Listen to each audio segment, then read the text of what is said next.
Hey everyone, my name is Kent. I am a magician and I work with a company called MAGICFLIX, and it's like a Netflix for magic. If you haven't heard of it, it's basically, I mean, it's exactly what you're envisioning. It's a learning platform, and I'd like to take just a second to show it to you before we get started, because this team of magicians here are all featured on the platform. So I'm going to go ahead and share my screen with you so you guys can see it. And this is the reason that we are here. So if you go to magicflix.com, first thing you see are these banners across the top, and it's just like Netflix. You go here, you click any of these videos, and you have full length or in full length magic DVDs or individual tricks that you can learn. So here we have the Greater Magic Video Library. I'd like to draw your attention up here to the these couple of tabs here. If you click on Magicians, this is probably the best way to navigate the site. Going here, you can see some very handsome gentlemen right there who did the entire Maximum Entertainment audiobook is available right there. If you haven't read Maximum Entertainment, you absolutely need to. So that's right there. We have another guy here who is in the room with us. This is Brandon Williams with Suit and Tie Effects. He has this beautiful change, which hopefully he'll show us during the lecture. He won't teach it though, because you can learn it here on MAGICFLIX. And draw your attention oh, Eugene, gotta highlight Eugene. What's up, Eugene? Down here is the Greater Magic Video Library, where we have like 60 different DVDs featuring all sorts of amazing magicians. This is Shimada, Michael Amar, Eugene Berger, Tom Mullica. We got everybody here. We got Thompsonian and Company. I think Tamaris is on this. This is like L&L before L&L was L&L.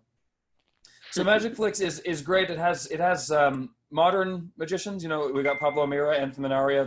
We got Charlie DiCarlo, RJ Cantu, Will Bradshaw, who's on the call, teaches you everything you need to know about street performing and busking in this little video series he did. We're working on getting more modern stuff, but as you've seen, our strength is really in our classic collections. So we have all of that. We've got the entire IMS here, or I believe most of it anyway. The Tony Hassini stuff, where he's got great production value, not as great, but the the content is really good. And all you do is you click on a video and you start watching just like that. So yeah, there's Simon, miss you. So if you are interested in joining MAGICFLIX, in exploring some of what we have going on here, you can click the subscribe button right up here, and it will ask you what plan you want. It'll ask you for a $9.99 per month plan. That'll give you 7 days free automatically. It's just $10 a month, and you have access to everything. If you think of it, and then you have a promo code down here, which will give you 1 month for free. That's All Stars. You can use the promo code All Stars, or I'll provide you guys with a link, or promo code Magic, whatever you like. And that'll give you a month for free. And if you think of it in these terms, any of the DVDs that are in the Greater Magic Video Library, you can't get any of these for under $30. So if you watch Bill Bowley or Brother John Hammond, volume 38, and you watch that all the way through and you have access to that, that's your first 4 months of MAGICFLIX paid for, right? That's your free month, and then 3 more months after that. So we've got tens of thousands of dollars worth of content here. Hope you guys can join us. Anyway, we will move on with the lecture now. All right. So that is MAGICFLIX, and that's why we're here. We all come together around this platform. We're all uploading new stuff every week, and there's a bunch of obviously great material on there right now. And we are going to share with you some of the stuff that we either have on there or are planning to get up on there within the next hour and a half. And to begin, I'd like to introduce our head of content, the person who is taking care of all currently customer support, all of the and all of the incoming new content. His name is Will Bradshaw, and I'm going to share my screen with you one more time to play for you a quick video from Will. So here we go. share and share. And where is it? I am missing. The thing didn't show up. All right, that's okay. I'll share with you my full screen like this, and then I will just open this video. Boom. Can you see that? Yep. Yes. Okay, great. Here we go.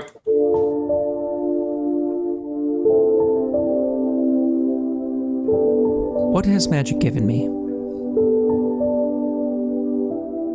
I'm able to make a living anywhere I am.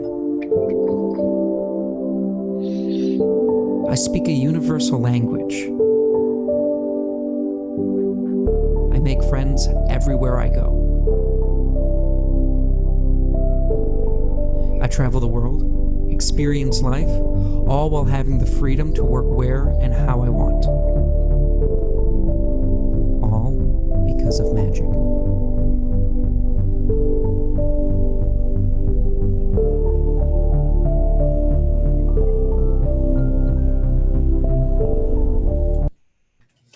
All right, so without further ado, let me introduce to you Mr. Will Bradshaw. Show him some love.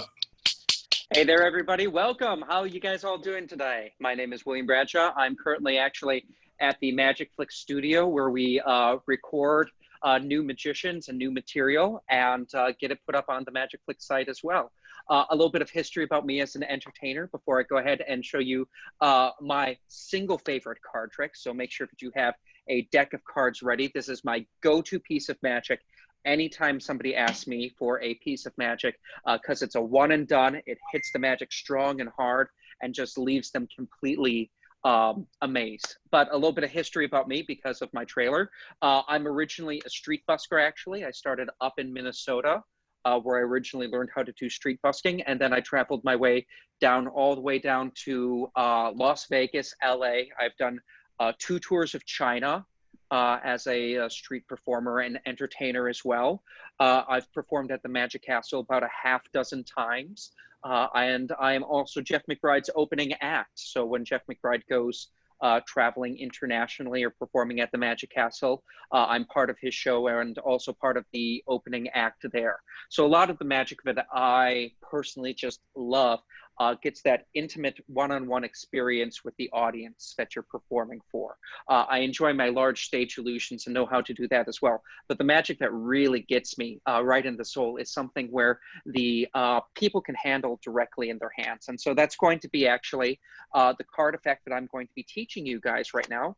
And what I'm going to do is kind of give you the experience of it instead of going one-on-one. And then showing you the method of how it's put together. So let me adjust the deck of cards and show you kind of what the experience of the audience would have. So the audience would take the deck of cards and shuffle the cards. So it is a shuffled deck in play. The deck is divided into 2 packs. They get to choose which pack that they get to work with, and they do the same thing that I'm doing here. So they would spread through the cards just like I'm here, take a moment where they would stop, turn half the cards face up. They would put their card face down in the pack just like this.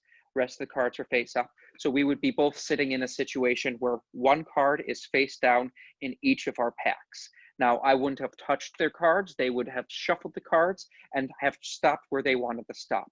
And we talk about the little process of cards matching. So the 2 of hearts would match with the 2 of diamonds, the 6 of clubs to the 6 of spades. And when I would show the 6 of diamonds right here, it would match with their card that they stopped at in their pack, the 6 of hearts.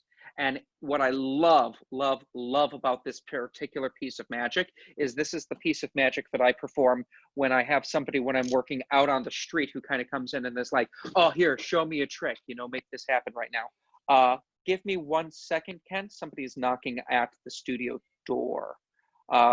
Is that all right for just 1 second? Yeah. I can take it over for a sec. Cool. So, so wait till Will gets back. But just so that everyone gets the experience of walking through this moment with a pack of cards, everyone get your cards out, and I'm going to walk you through this so that you can sort of feel what it feels like to be on the spectator side of this. Everyone got your cards? Not yet. Okay, well, grab some. Grab some. We'll give whoever that was a moment. I have to open them. Oh, you gotta open fresh deck. them. Fresh deck. Does it All right. matter Well, Guys, Will, since you're back, I was going to have people actually walk through the experience of doing that, and then just at the end of it, you can just say, "Oh, and that, by the way, would be the."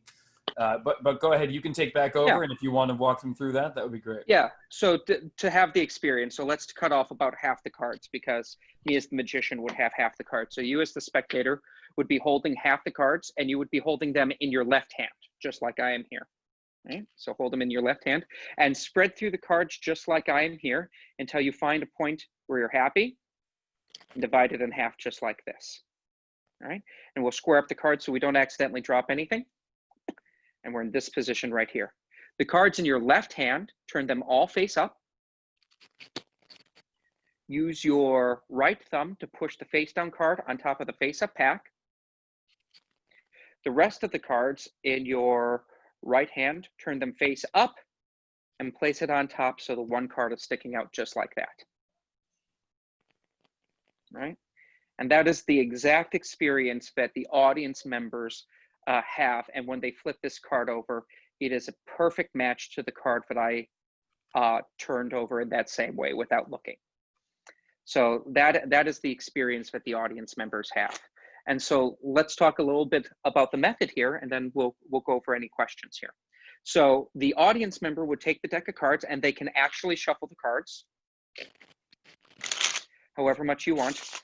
And the main thing that they would need to do, that you will need to do as the magician, is just peek the top card.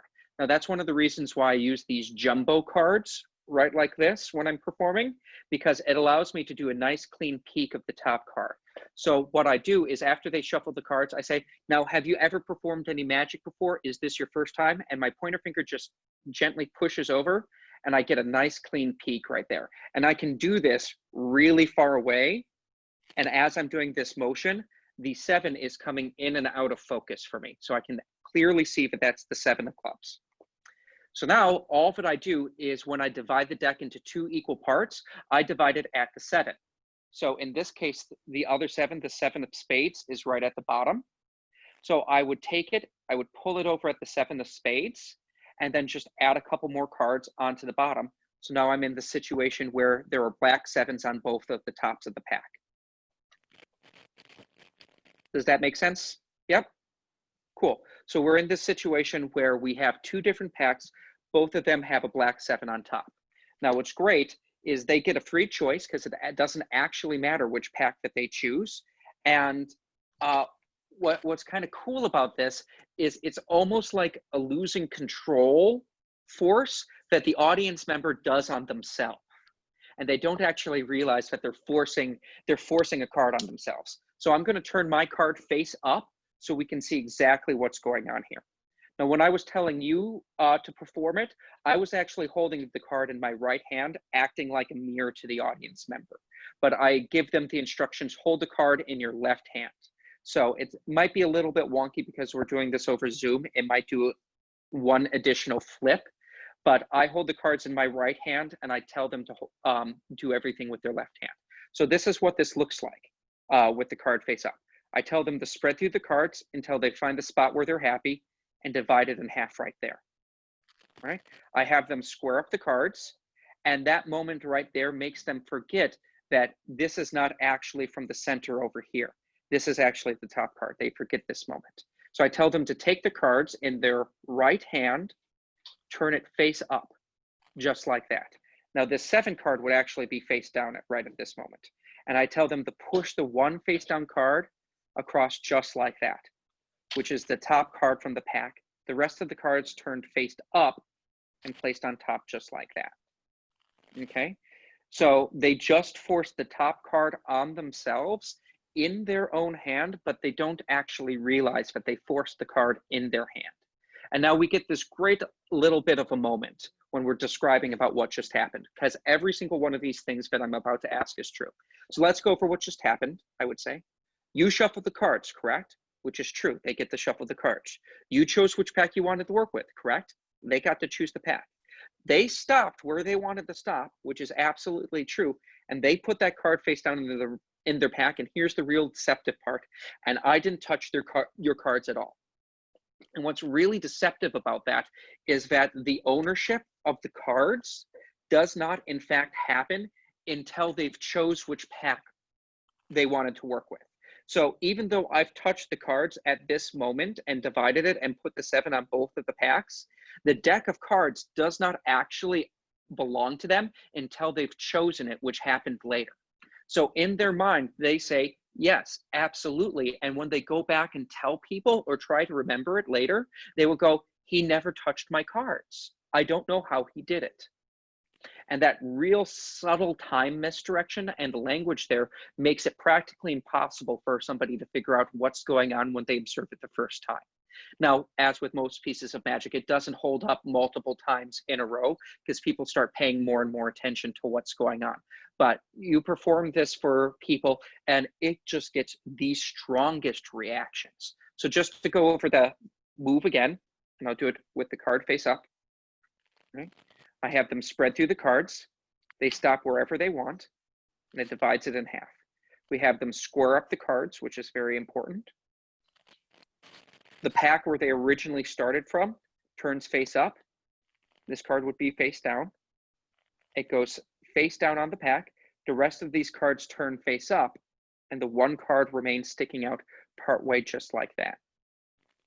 And the 2 cards match just like that. So that is, I mean, by far my favorite piece of card magic. And what's fantastic about this as well, when I perform busking, especially out on Fremont Street, you'll come across a guy who is, you know, kind of walking around like all that. He has a pair of lovely ladies there, and he wants to kind of have this high status, you know, thing with the magician. And it's like, oh, you know, Mr. Magician, show me a trick.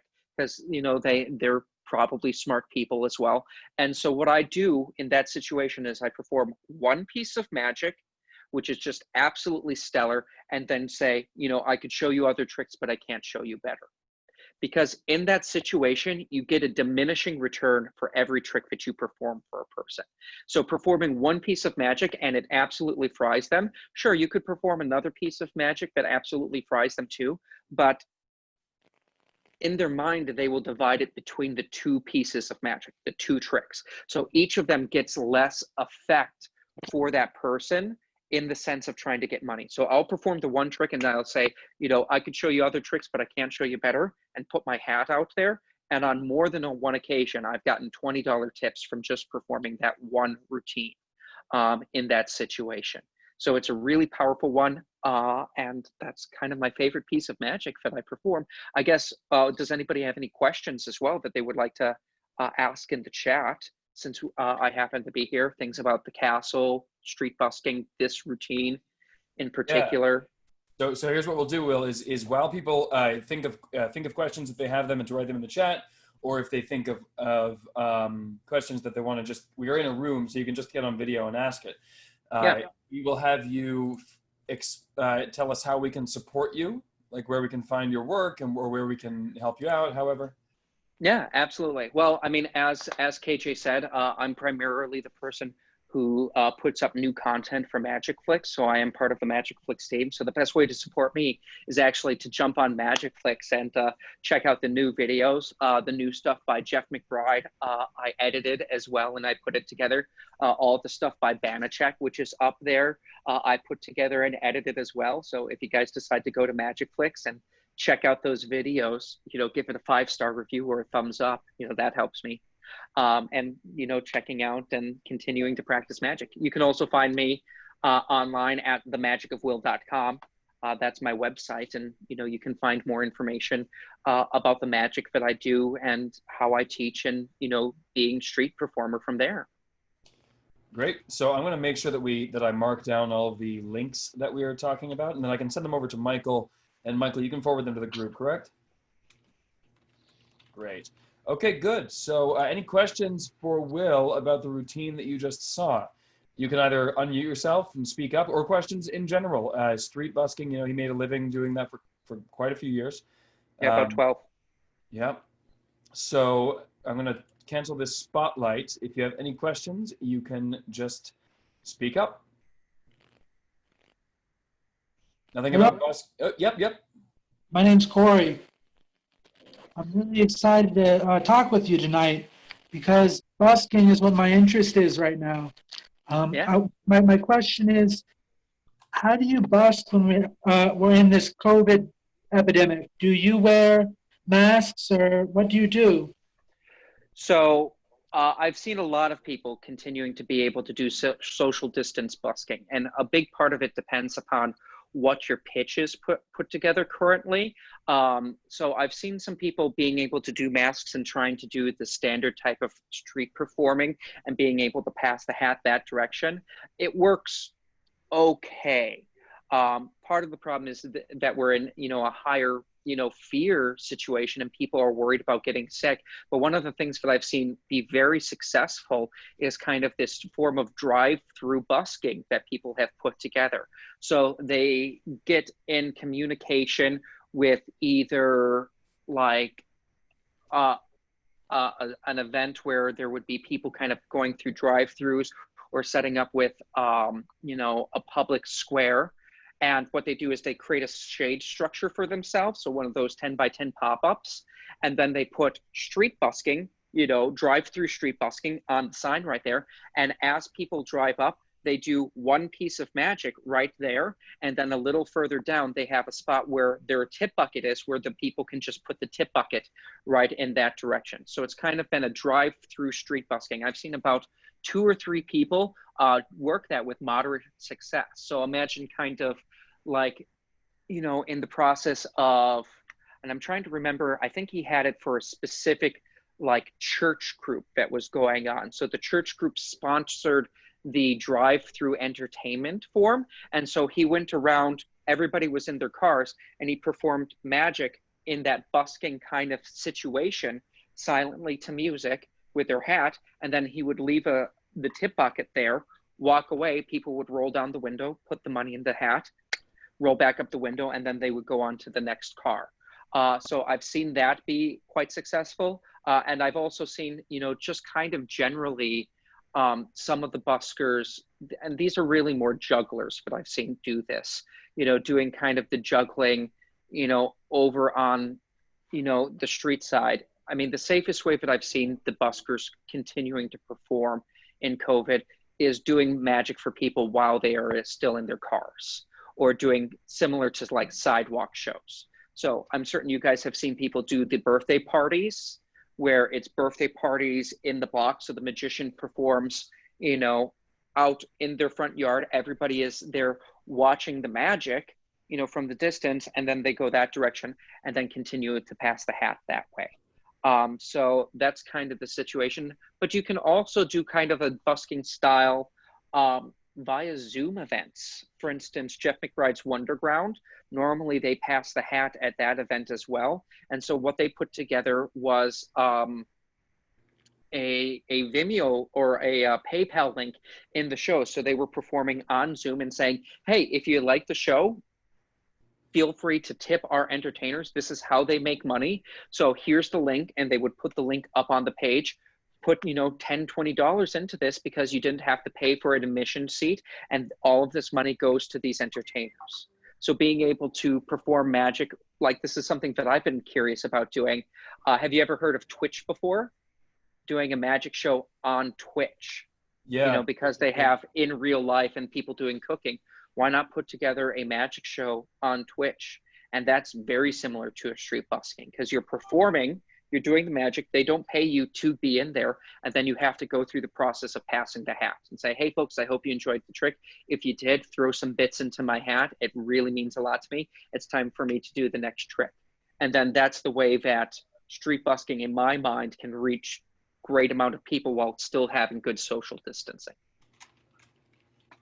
Thank you. Yeah. Oh, for some reason, I have an alarm going off here.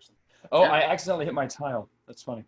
Okay, so good, Will. That's great. So, guys, I think that's it for Will. Will, you have to go and get your hit your super secret job. Yeah. Yeah, I have to vanish off. I have a standing obligation with another magician based here in Las Vegas that I'm contractually obligated not to talk about. But I was able to get some special time set aside to teach this magic effect. It is a fantastic piece. If you guys have any questions about it, feel free to email me and I can send you a video recording of just a step-by-step process of that. I'm going to be uploading it up onto MAGICFLIX as well. But since you guys are here part of this lecture, I'll be more than happy to send you that video directly via lecture, okay? Thank you. All right. Okay, guys, so let's give it up for Will. Thanks, Will. All right, So, take care, everyone. Enjoy the rest of your lecture. yeah, so in terms of busking from a car, you know, I'm thinking of it as those kind of guys that like run up to you at the corner and like wash your windshield real quick and ask for money. Yeah. That's not really how it was put together originally. Like what they did I've seen it. They've had videos of the guys with the pop tents, right? Yeah, the pop-up tents. Yeah, No, those are awesome. Those are awesome. I'm just saying, try my idea. That's all I'm saying. You know, it could work as well. You know, the idea, what makes busking unique is that you perform the magic ahead of time and then you ask for the money. So you go through the process of giving the gift, and then afterwards people decide how much that gift was worth. And a whole lot about busking technique that they don't teach you is the ability to convince people to give you money after you have given them all of the value. Because ultimately that's what happened. You gave them the value that you were performing, and there is no obligation other than the social constructs that you put together in your show for them to actually give you money. Like they could just walk away at that moment and say, cool, I got the deal of a century. I got to see, you know, this fantastic show. I enjoyed it for a half hour, and now I'm going to walk away and I don't have to pay for a penny. It was free entertainment. So it comes down to the social obligations that you put together in your show, being able to subtly be able to say, hey, this is how I make my living right now. And, you know, due to COVID, we're not able to go out and do our regular show. So you guys watching here is the best way that you support me. So thank you so much for supporting me and supporting arts. And so the fact that you've already thanked them for supporting you puts it a little subtle linguistics of the fact that they're already supporting you. And so it's like, all right, guys, it's time to finally support me at the end. This is the way that I'm able to feed my family and make sure that I can continue to do that. So, hey, throw a couple bits my direction, you know, in the Twitch show. And this will allow me to continue to reach magic to more people. And thank you so much for being part of the community here. Because what we're ultimately trying to do is build community, because that's the best way to create social obligation. Yeah. All right. All right. Well, thank you very much, Will. And we will catch you next time. And obviously, you guys can go and catch him on MAGICFLIX and check out all of his totally expanded guide to doing street performances. Okay, Corey, that would be especially good for you. So, and obviously all of that stuff does apply. If you know enough, you know that stuff does apply to your normal performances as well. So, guys, we are going to introduce to you a mentalist who is coming out with a new book. This is a friend of mine that I met in a coffee shop, actually. You remember that? It was coffee, and I was there with somebody working on some kind of project, and this guy walks in, followed by a camera crew. It's very cool because, you know, they were doing that thing where you try to find the people to try to play that numbers game, find the people who are going to react big to your magic. But with this guy, I have never seen anyone not react big to his magic. Author of 2 books, Jhana and Positive Negative. 3rd book coming out, which is called Shadow Play. Please give it up for Watkins.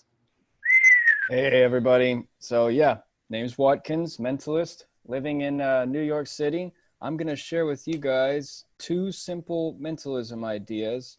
One of them is a simple billet switch, and the other one is more of a verbal deception that you can add to your any mentalism revelation that you're doing. So if you guys happen to have some blank business cards around, or any pieces of paper that are approximately business card size. Yes, definitely get some business cards, get some Post-it notes, or even some trash playing cards. You can use to learn this. Yeah, playing cards are actually pretty good for this too. Yeah. It probably wouldn't use it in a playing card routine, but you can learn the thing with the cards. Right. In the meantime, I'll tell you a joke, Watkins. Yeah. While they find that, what do you call it when Batman skips church? I don't know. Christian Bale. Oh gosh. Nice, man. I see. That's good. That's funnier than you gave me credit for, Matt Stanley. Good stuff, man. All right. Did you just read that or something? No, I heard that the other day. I can't remember where. Good. All right, so you want to hear my favorite stupid joke, though? what's that? Like, some people are still searching. Okay, here it is. Here it is. The other day, I bought the world's worst thesaurus. It was terrible. And also terrible. Yeah. Thanks, man. That's good.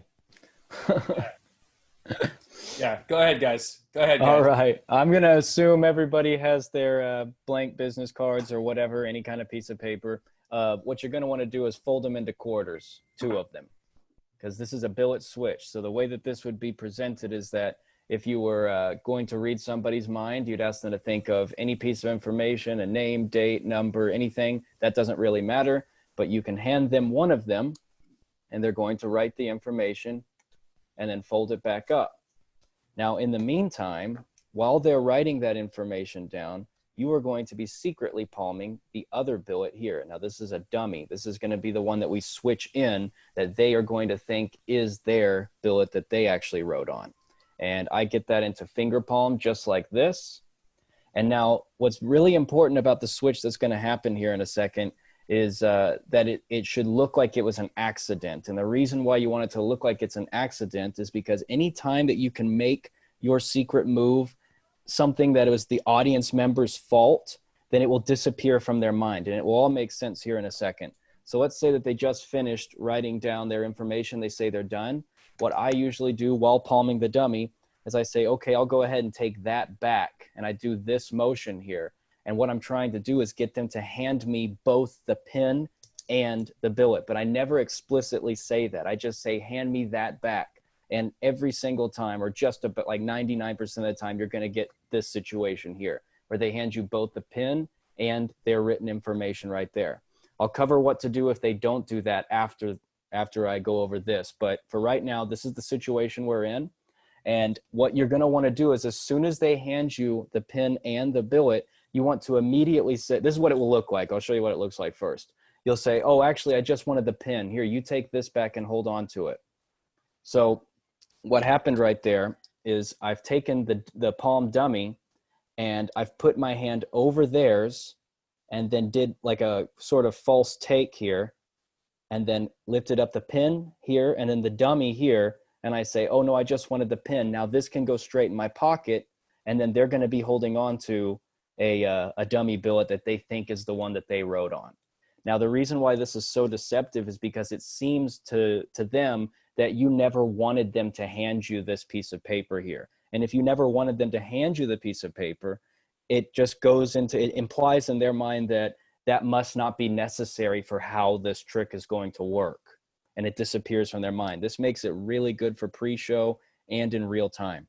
So once again, you'll say, I want to have, could you hand me that back, please? They hand you both this, the pen and the billet. You say, oh no, I just wanted the pen. You take this and hold on to it. I don't want to touch it.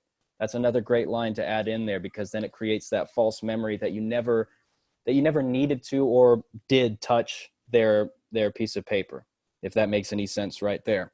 So now here's what you can do if they don't hand you both the pen and the billet. So let's say you have a skeptical audience member or somebody that just for some reason or another, they understand that you just want the pen back and they're holding on to the billet.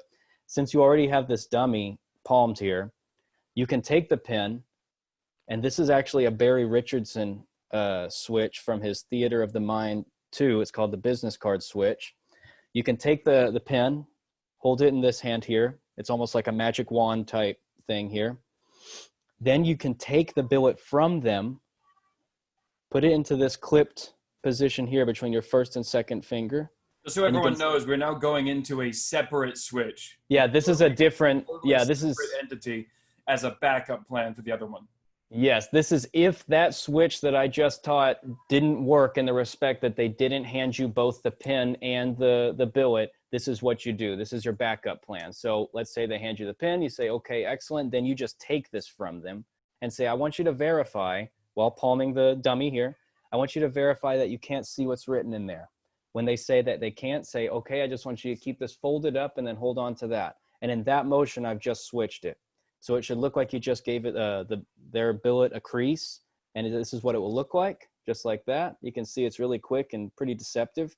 What's actually going on there is with the palm dummy here and with their actual written billet, you're going to take the pen, you can clip it between your thumb and first finger over here, and then you're going to lift up the dummy in a hinge-like fashion.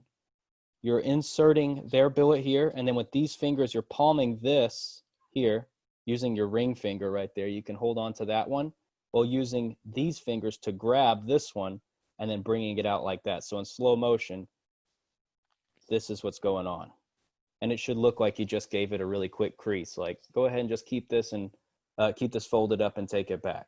That's a little bit more complex. I mean, well, it's a lot more complex than the other one, but like I say, this is a backup in case that first one doesn't work, which it always does work though. Kent's actually done this a whole bunch of times, and it's never happened to him where they didn't hand him both the pen and the paper, and he's been able to pull it off. So the thing is, if they're just gonna actually, what I should say is, it's never happened to me that they've just handed me the pen.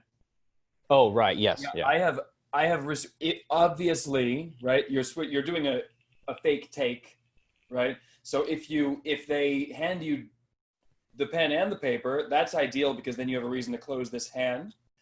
You go like that and present the switched in billet, putting this away for a read later. If they just hand you the billet, then you do the same thing and just say, oh, no, I just meant the pen here. And then you can take the pen with a Ramsey billet here, or ditch it or whatever. And, you know, so if they just hand you the billet, you can just switch it the same way, like that. Or if they hand you the billet and the pen, you do the full thing out. Yeah, so just to get a visual on that, if they do just hand you the paper and you're right here, then you could, like what he's talking about is that you would just say, oh no, I just wanted the pen. And actually you could even like just point with this hand here to get that kind of position. Totally. Yeah. And then grab the pen with that hand, and then you're good to go. But what's great about doing it, if they do hand you both the pen and the paper, what's great is it gives you a reason for this to go straight in the pocket. And so you don't even have to sit there palming it. Now, real quick, I'll tell you what you can do once you do switch. So let's take a moment there. Does anyone have any questions about what we've just seen?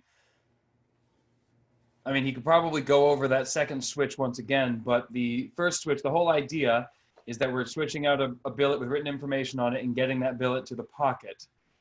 Everyone understand that? Any questions about that? Pretty smooth. Pretty smooth. All right, cool. Thank you. So go ahead. So now once you do have it switched and this is in your pocket, the way that you can read this and then reveal that information is like this. So they're going to be holding on to a dummy billet that doesn't have their information written on it. They'll probably hold it in a fist here. In your pocket, you can have a stack of the business cards. And what you're going to do is take theirs, the one that you stole that has their information on it, and you're going to secretly unfold it against the stack in your pocket.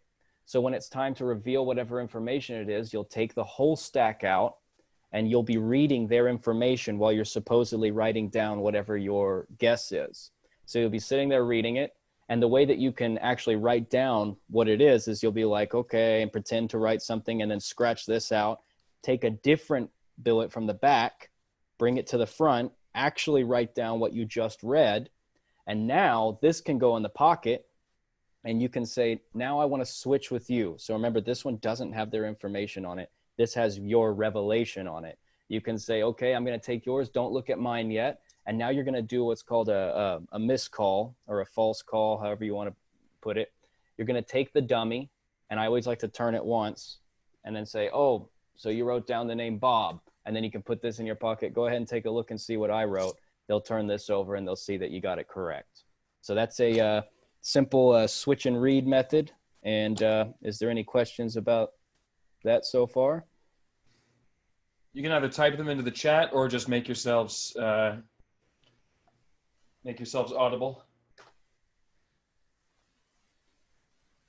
Sounds All like right. there are no questions. So while Cool. I maybe think about those, why don't you tell us where we can find and support you, bud? I was going to go over that difficult ploy thing too, or Oh did you yeah. want me Oh, totally. Oh, you guys are in for a treat.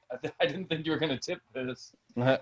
Great. This is something, this is a verbal this is like a verbal deception, not an actual move or anything. That this is something you can add to any mentalism routine where you're going to be revealing a piece of information. And it works especially well with book tests and center tears. So in case you don't know what a center tear is, that's another billet move where they write something down on a piece of paper and then you tear it up and you'll get a peek of that information as you're tearing it and getting rid of the pieces. But let's say that in the midst of a center tear, after you're done with the center tear, you've just peeked the name Bob, for example. What you'd want to do is you'd say, now, I don't want you to give your thought process away, but if you're thinking of a really complex or foreign name, feel free to change to a more common name, but don't give your thought process away. Now, what's great about saying that to them is that it implies to both them, the participant, and the audience that you're giving them the freedom to change their mind, but we know that they won't because we know they wrote down the name Bob, which is a very simple, common name. So by looking at whatever name they have, I create a condition that won't allow them to change their mind, but it seems like they were able to. So just to highlight it in another way, let's say that they wrote down, you had them write down a 4-digit PIN code and they wrote down 2487. What you would do in that situation is say, I'll tell you what, after you've just ripped up the billet and got the peek, you would say, I'll tell you what, don't give your thought process away at all. But if the code that you're thinking of has repeating digits in it, please change it to a different one, but don't give your thought process away. The reason why you want to keep saying don't give your thought process away is obviously you don't want them to say, oh no, mine didn't have repeating digits in it, because that would ruin the whole deception. But also they have no reason to say out, I mean, you're the mind reader, they wouldn't want to help you out anyway. So because there isn't repeating digits in that code that you just peeked, they aren't going to change their mind. So that gives you the freedom to be able to say that. And actually you could even add on top of that, if you want to be a little bit more bold, you could say, don't give your thought process away, but I have a feeling that the code you're thinking of has repeating digits in it. So please change it to a different one, but don't give your thought process away. Now, the reason this is so great is not only does it allow them to have the illusion of to be able to change their mind, it works as far as how the audience is perceiving it. It works as far as the spectator, but it also eliminates in their mind the idea that you would have peeked that information from the billet to begin with. Because if they are allowed to change their mind after they had already written and committed to something, then that means that what they wrote down must have nothing to do with the method. And the idea that you're even asking them or implying that they did have something that had repeating digits in it kind of tells them in a way that you don't know what it is that they wrote. So that also works with book tests too. If you can force a word in a book, you can say, oh, if you're on a really complex word, and vice versa. It works both ways. You can say, change to a more difficult one or change to a more simple one. So that's the difficult ploy. Is there any questions on that one? Hi, Corey here. Thanks, Corey. Back to your billet switch. It was really good. And I've read about billet switches, but I'm not any good at them. And I'm wondering, how long do you think it would take for me to be able to actually perform that billet switch with like real people? Well, actually, the first one, it's is very, very easy, and it's, for me, I think when it comes to billet switches, even the more complicated ones, is you could totally botch them and like do them really badly. But as long as you're doing it with confidence and you're keeping eye contact with them, a lot of people aren't even really looking for it. And it's actually you can get away with it a lot more than you'd actually think. We always think that, well, as magicians, people are watching your hands a lot closer than when you're a mentalist. When you're a mentalist, they aren't really watching your hands like you're doing any kind of sleight of hand, because a lot of people assume that mentalism is more psychological. So they have no reason to really be looking too closely. But just that whole idea of the accident switch is that kind of hides it in and of itself, because it happens so quickly and in such an offbeat way that it's like, oh no, I just wanted the pin. Here, you take this back. They don't have enough time to know what hit them, you know, especially the whole idea that you switch the billet right then and there, especially when it looks like it was their fault for handing it to you in the first place. But I would just, if I was to give any advice, I would say just practice it a few times in front of the mirror and then actually just go out and try it. And you'll see that it's a lot easier to pull off than what you might think. Okay, thanks. Mm-hmm. All right, Watkins, where can we support you? You can find me at watkinsmentalist.com. You can contact me at watkinsmentalist@gmail.com. As Kent said, I have 2 books. The first one is Jhana, and it is available in PDF form now on Penguin Magic. My second one, you can actually get through me through email. Kent has a few of them over at his place. I don't remember how many you said that, but there's only a few left of that. Oh, I've got about 4 of those left, and those are the last ones in existence. Yeah, they're the last ones, and it won't be around in physical form anymore. And they're fabulous books. And I'm working on my 3rd one, which will be out at some point. We don't know exactly when yet, but when it is, you'll be able to get that through me at watkinsmentalist@gmail.com. All right. Well, let's give it up for Watkins. Thank you so much, man. Thanks, guys. Great stuff. All right, everyone. Great. So we're moving along here. We actually have a very special guest here with us today. Give me just a sec. I'm going to queue up a little video here that he hasn't seen in a long time, but that's all right. And here we go. So without further ado, grab your cards, because this is going to be a wonderful little card trick taught to you by the president and owner of MAGICFLIX, STEPHANE VANEL. I'm going to play a little video first, and then we'll go over to him. So today I'm going to teach you the positioning that we will need when you're actually performing magic. For example, when you close and open it, that's something special. I didn't no chance concealing what deep down I felt for you. Oh, I regret for losing the one who loved me, for who I can't go back to. Walking through all the dust and reason frame a past we simply left behind. Okay, so I was just told by Stefan that he needs a few minutes to prepare himself. Maybe he needs to get himself a pack of cards, but he will let us know when he's back. And in the meantime, we'll do me or Brandon. Are you ready? Yeah, you want to teach something? All right, well, so I don't have a video for you, Brandon, but I will soon, I'm sure. But guys, this guy is one of my favorite sleight of hand artists. This is not Stefan now. This is somebody else. This is from Suit and Tie FX, somebody who has published a lot of really incredible material. And I'm asking you, please don't teach, but please show that thing that I got you. So give it up for Brandon Williams from Suit and Tie FX, please. Okay, hey guys. You guys can hear me okay, right? Yeah. Yeah. Okay, cool. All right, so my name's Brandon Williams. I'm part of Suit and Tie FX, which is a branch of Suit and Tie Magic. So I'm a performer and a creator. As a performer, I work under Suit and Tie Magic. I perform for people. I consult for different TV shows and stuff. For Suit and Tie FX, I create stuff such as, just to show real fast, I have a Bengali deck that I like to show. The cuts are the smallest on the market, so you can't see it. They're cut on the top and the sides, so you can dribble from the corners, all of this stuff. There's actually an instructional video on MAGICFLIX. Yeah, Brandon's Bengali decks are like the best in the market, hands down. So that's one of the things I have on MAGICFLIX, and the other is the instructions for this trick that Kent loves having me show people. So basically, this would be the wrong card, and then you rip, and then there's the selection. So that's the tear change on MAGICFLIX. Oh yeah, it's one of my favorites. It got a lot of notoriety when I went to Magic Live with Kent one of these past years. So definitely take a look at those. They're the tear change is very easy to do. It's a little knacky, but trust me, when you get it, that's going to be your go-to change. It's been mine for a while.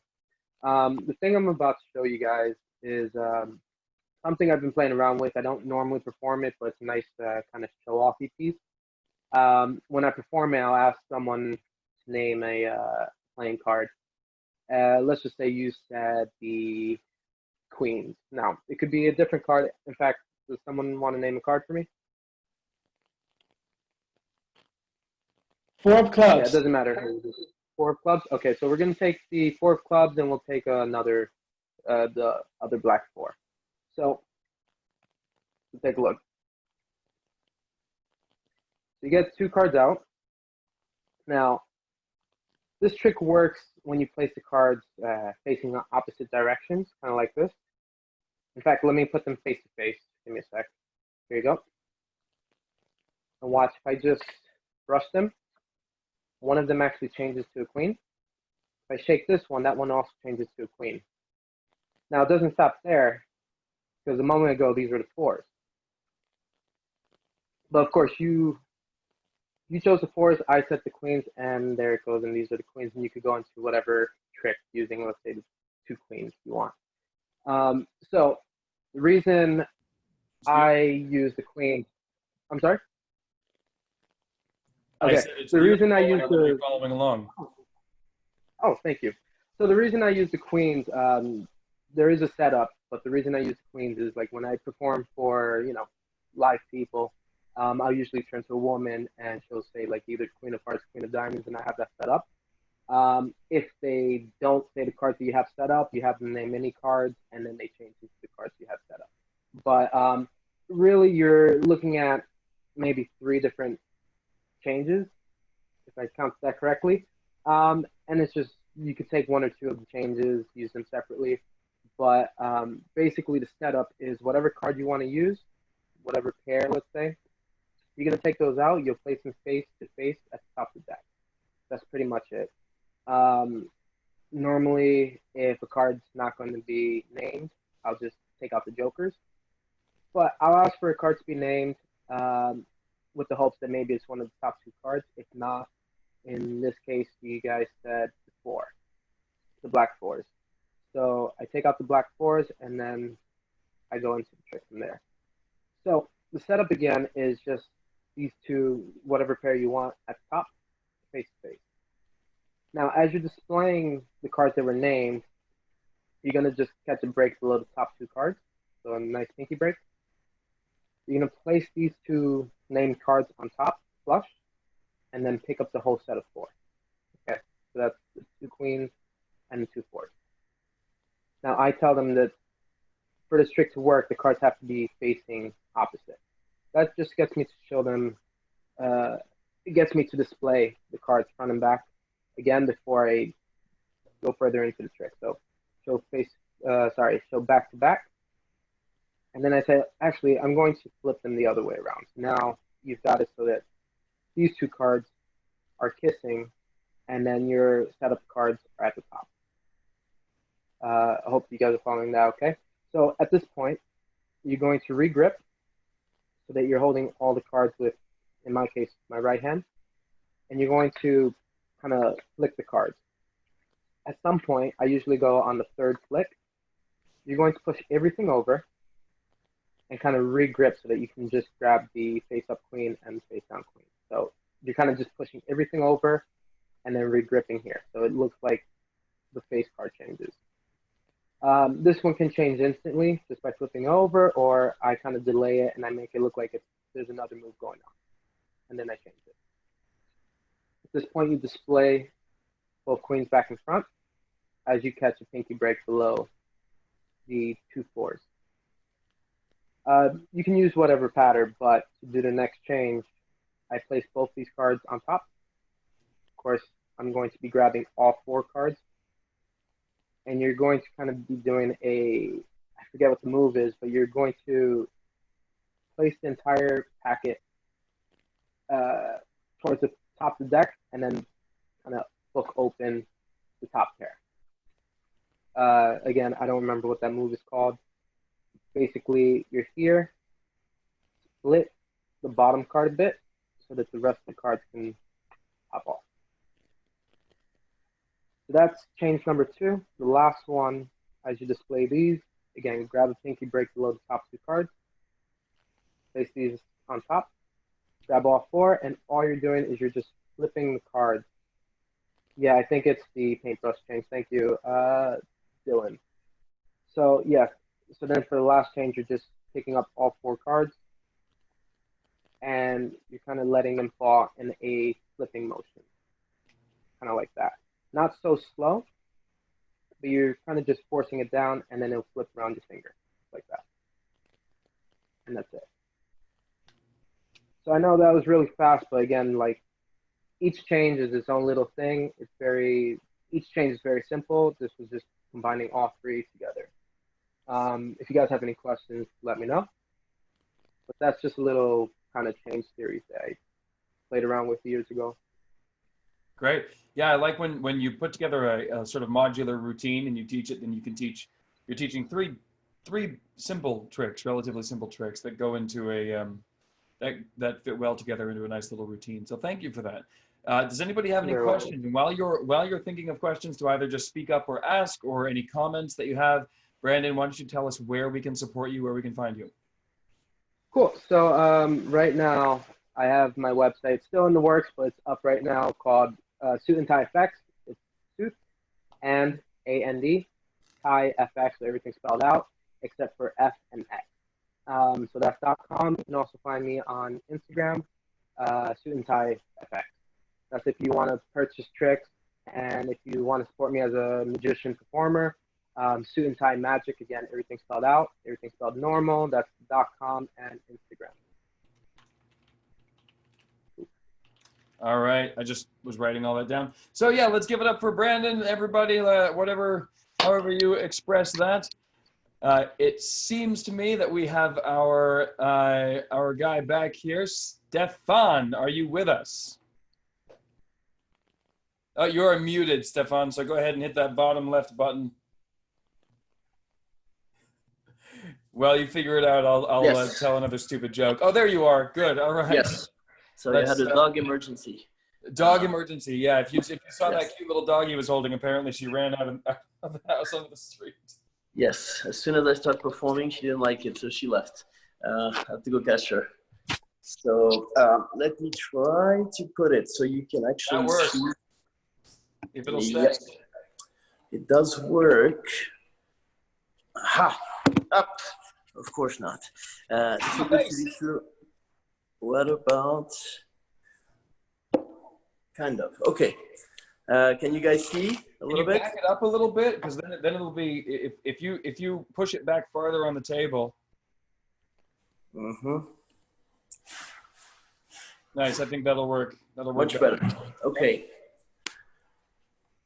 So, All right, so you're going to teach us a spectator cuts, right? yes, it's one of my favorite tricks to do, especially when it's impromptu, because it's I normally do it when I finish an ace production, any kind of 4 aces production. I always do this. I do a false cut. I'm sure you guys know any kind of false cut, for example, and then you're ready to go. So you ask any spectator to cut the deck into, doesn't matter where. You tell them that they have to cut kind of equally to help you. Then you cut one more time anywhere they want here, and one more time anywhere they want here. So pretty much you have, that setting with 4 pack of cards. And now you show them that you have your end empty, and you're going to turn the first and second. Okay, I missed this trick, so to show you exactly what you can do, the dog. I'm gonna blame it on the dog now. Okay, Missy's fault. Start again. Okay, remember I'm the founder of MAGICFLIX. Okay, I'm dancing. so anyway, one more time. So you have someone cutting the cards like this. You told them that they need to cut the card kind of equal. Cut them one more time here and here, and one more time, here and here. Normally you show your hands empty and you turn 1, 2, 3, 4 aces. So That's a great take. that is not probably the best angle, but the trick itself is really unbelievable. I've fooled even some magician, I won't say their name, on this trick, because it's there's two little subtleties that are very fun.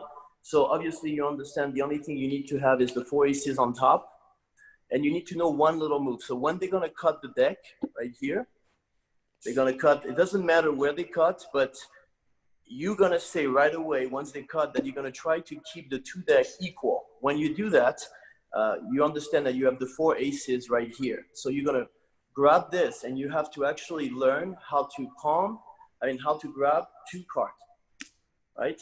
So when I'm here, I look like I'm taking a pack, but in fact, I'm taking 2 cards exactly, which is 2 aces. I put them right here. Then you can ask them to cut anywhere they want. Now it's done. The trick is finished. They can cut here and anywhere they want here. Doesn't really matter. And then watch this little subtlety. So when you think about it, you have the 4 aces right here, right? And you don't have any aces here. So what you're gonna do, I'm gonna show you like this. I think it'll be easier. Still sideways is better, but if you can back it up. Yep. So what you're gonna do is you're gonna cross your hand. So you're gonna cross your hand like this, take the 2 cards, and unfold, the 4 aces. So I don't know if that was visible from your size, but what it is you pretty much have the 4 aces on 2 pack, right? So when you're gonna grab them, you're gonna switch, you're gonna actually, instead of just grabbing them like this, you're gonna turn, grab them here, and by turning them upside down, you're gonna put them on the other 2 packs and do the exact same move. So I've got a good angle on this, and I think I've got it. Okay. Here, let me Please. spotlight myself here for a sec. Yes. And tell me if this is correct. So what you're doing here is they're cutting. You're saying, oh well, let's keep it about even. You take 2 cards back, and then they cut again. Yep. And so now all the aces are 2 and 2 here. Yep. Cross your hands, pull these up and drop them here. Yep. Same move. Cross your hands again. Yep. Cross your hand again. Cross your hands again. Look at them. Bring them down there. So in the action of crossing your hands and putting them on the wrong pile, the crossing hands obscures the fact that you're putting it on the wrong piles. Yeah. I've done this trick probably 1,000 times. I haven't been yet cut one time because someone told me that I wasn't grabbing the correct deck. So I've never been cut using that move by anyone. It's a very, very cool convincer. It's the perfect things to do when you finish an ace production or routine, because you have them on top and you can do a false cut. And then ask someone if they believe that they're a magician, give them the pack of cards and ask them to cut. The only thing you need to move is to learn how to pick up a double left from the pack and put it on the other one under the say that's saying that you need both decks to be kind of equal because you're going to cut one more time. And that's it. The effect of it is really impressive because they really feel like they cut 4 times. It's really good to accentuate. Once you've done your move, you can tell them you can really cut anywhere you want. And then you'll see they'll try to be annoying and cut like little packs. But as when you're already there, you already done your trick, so you're ready to go. So it doesn't really matter. Yeah, so we've got a comment from Floyd here, which is great trick. Thank you. So yeah, I agree. That's a great trick. Nice and simple. And I'm not afraid of I won't say, but I'll give people a bigger hint. A very famous Las Vegas magician. Yes, probably the magician you just thought of is the one that was fooled by that trick. So yes, it's never said any names. So I was myself in the first time somebody did it for me. I have to rewind everything because I was a little bit fooled by the effect. It was a kid that did it to me, and because I didn't pay attention. This trick, if you don't pay attention to every step, you're going to be confused by the effect at the end. That's why it's so strong. And I really recommend that you do this. I still use it nowadays, although I learned 1,000 extra more tricks. This is still one of my favorite. Yeah, and the nice thing about that, actually, if you guys noticed this, is that the moment where you have to do the double lift to bring them to bring a couple of cards back over is a moment like Watkins' switch, where apparently the only reason you're doing the sneaky thing that you're doing is because they made a mistake. Otherwise, you would never do that. Otherwise, you would never touch those cards. And so you're saying these are let's keep it a little more even than that, bringing those cards back over. Yes. And so we're gonna cut 2 more times. So the justification is if they have not enough cards, then you won't have enough to cut 1 more time. So the justification is really to say that they will need to cut 1 more time. So they need to have enough cards to do so. That is actually, and I just thought of something too. Check this out. Even if they do, because I can psychically hear the questions that are being asked.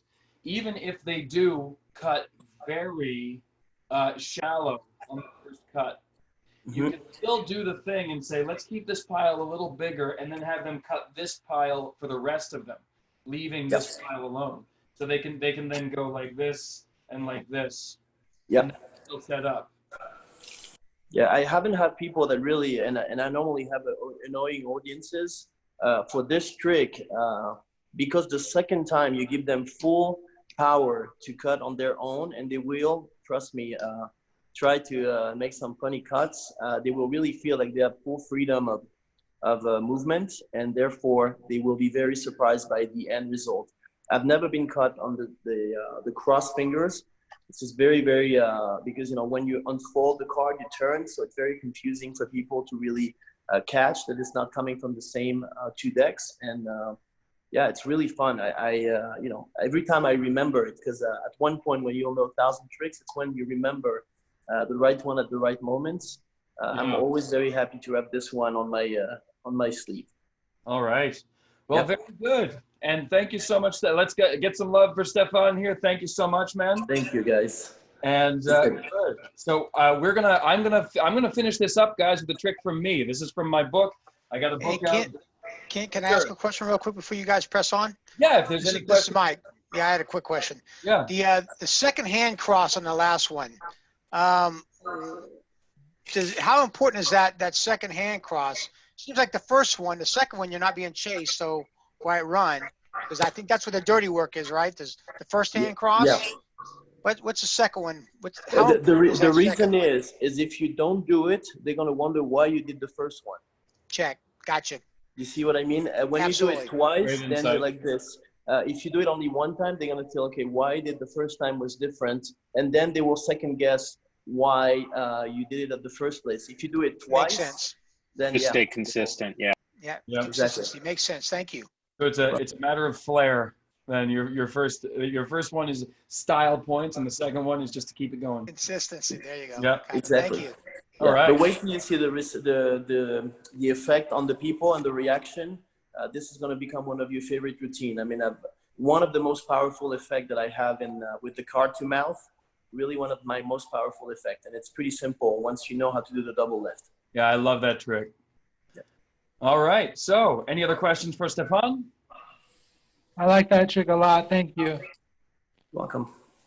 So great. So I'm going to teach you guys a really cool thing out of my book, and then we're going to close off with that. Any comments, questions, concerns, whatever. But here, I'll show you guys. I'll show you the trick first. So we'll go over into my different camera, and I need somebody. Dave in the library. Dave. Yes. I need you to name a card. Name a card. Queen of Diamonds. What do you say? Queen of Diamonds. Queen of Diamonds. All right, that's your card. Queen of Diamonds. Let's see if I actually have it. I'm finding a very easy way. Oh, you're kidding me. I don't actually have a Queen of Diamonds in this deck. I guess I could have called that the trick, but. 6 of Spades. 6 of Spades. That's great. Okay, so I should have no problem. There we go. Oh, wow, that's a really good trick. 2 cards you don't have. If you get that twice in a row, that's a good hit. So, all right. There we go. Good. 6 of Spades. You sure? Yes. Good. So it's easy for me to find your card, all right? Just so everyone sees, it's easy for me to find your card. Yep. What I want you to do is try to find my card. My card is the matching card. the 6 of clubs, okay? Easy for me to find yours because I'm holding back, I just go through it. But you have to do things a little bit differently. I'm going to give this some shuffles and some cuts. And check this out. Look at this. There. I've placed it exactly where I think you're going to name it. So give me a number. I'll give you a hint. Between 10 and 30. 13. Now I want to be clear. You could have shuffled these cards. This is not required for me to shuffle. Okay. Okay. Tops, bottoms. 13. Watch. 1, 2, 3, 4, 5, 6, 7, 8, 9, 10, 11, 12, 13. Out here. There you like that, right? There's his 6 of spades, and there's my card, the 6 of clubs. All right. So this is a stellar move, and if you guys could just walk away just knowing this move, that would be really great. The reason that I like teaching this trick is because the return on investment is very high. You probably may not think that you can do it. It may seem a little complicated, but I promise you, this is one of those things that for some reason is not spread around the magic community, but it is a lot easier than it looks. So I'd like everyone to grab a deck of cards and make sure you have a surface in front of you. It doesn't have to be a fancy $200 close-up pad like this or whatever. It can be anything at all. And all you need to do is to be able to do a stage double. All right, so stage double is like this. So it's a double lift, 2 cards instead of 1. Your fingernail, so your middle finger is at the top of the card, and your first fingernail is at the back, like that. And that's 2 cards. Now here's the move. Check this out. I noticed that, now I did find this while practicing my invisible palm routine. Okay, so look. Here's the move. Oh well, it went off frame, but watch again. Those cards stay together and travel, and they travel like crazy. Look, you can even spin it. Okay, no tape, no wax, no nothing. So get your stage double like this, and here's what happens. I'm going to try to do this sideways so you can see this better. You release, so notice that because my fingertips are in the way of the pad, when I release my middle finger, it will come down, but my thumb stays there. Now from that position, what I want you to do is just twist your wrist like that. Get an inch, just get an inch. Okay, just like that. Now if you practice it, you can get more distance, but look, this is not required. We can do this on the desk. Works exactly the same way. Okay, still 2 cards there. We can do this on, here's a book. All right. Oh, what book is that? Works exactly the same. Good advertisement. All right, yeah, great ad, yeah. And it works. Product placement. Yeah, product, that's what they call it. Product placement. Myself 17 cents for putting that in the video. So here. Now, if you can do that now, and here's the thing, it's surprisingly easy. So go ahead and try it. Okay, and that's just 2 cards.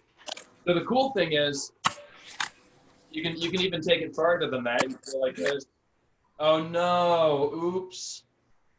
Oh. Still works just the same. So this double to the table I really love, and the reason that I like this one more is when you do this, when you do like that, it feels very cagey. It feels very like a little too delicate. Okay, it kind of draws attention to itself if it's just a card, you know. So I like this quite a bit. So now how do we use this? Now obviously, many magicians have seen this and said, okay, well I thought maybe you had a double, but then when you threw it on the table, I knew you didn't. So when you could use this in multiple different scenarios. So the first one that comes to everyone's mind is the invisible palm routine. Okay. That's a great thing because look, so in your invisible palm routine, you have your double, but then you have another card usually. You set them all down very carefully, but look, no, it works exactly the same. There's my double right there. And now they're off center. So look, you get an even better. Look, it's a little messier. Okay?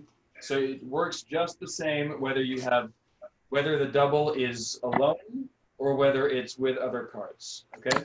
So the invisible palm routine, that works really well. But here's how we're using this here. All right. So do the routine. He called for the 6 of spades, right? Yes. Now I said that's my card, or that's your card, and that's very easy to find. So when he calls for the 6 of spades, you go through the deck. Again, this is a trick you can do over Zoom. Keep in mind, which is pretty cool. Calls for the 6 of spades. So I'm gonna go through there. There's my 6 of spades. Cut the 6 of spades to the top, but pretend you haven't found it yet. All right, because now you want to go through and find the 6 of clubs, which I guess I've passed by.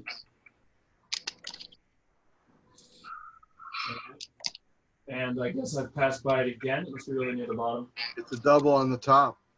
It's a double on the top. I could never. Are you kidding me? Did I just lose this? Did I lose the 6 of clubs? There it is. Oh, it's so close to the top that I've just forgotten about it. Okay, so there's the 6. You up jog the 6 of clubs, the matching card, your card, place it on top, and then you turn the cards over, leave them messy, right? Why do you leave them messy? Can anyone tell me that? Yeah, so they don't suspect you're doing anything. So Well, you leave them messy to give you a reason to bring your other hand into the situation, right? You need to do a double lift here, and you never want to do something unjustifiable. If we're at messy, and I just came over here, put this hand there, and kind of took my time with it for some weird reason. But if they are messy, right, you can come over here, square up the deck, you know what I mean? And now you've got your double. So your card, the 6 of spades, we'll leave that to the side for now. Now, if I'm live with somebody, I'll hand the deck to them and have them shuffle the cards, because otherwise it just looks like I've controlled the card somewhere, either the top or the bottom, maybe I'm doing second deals or whatever. But if my hands are empty and they're shuffling the cards, where could that card be hidden? Well, they don't know, but it's here.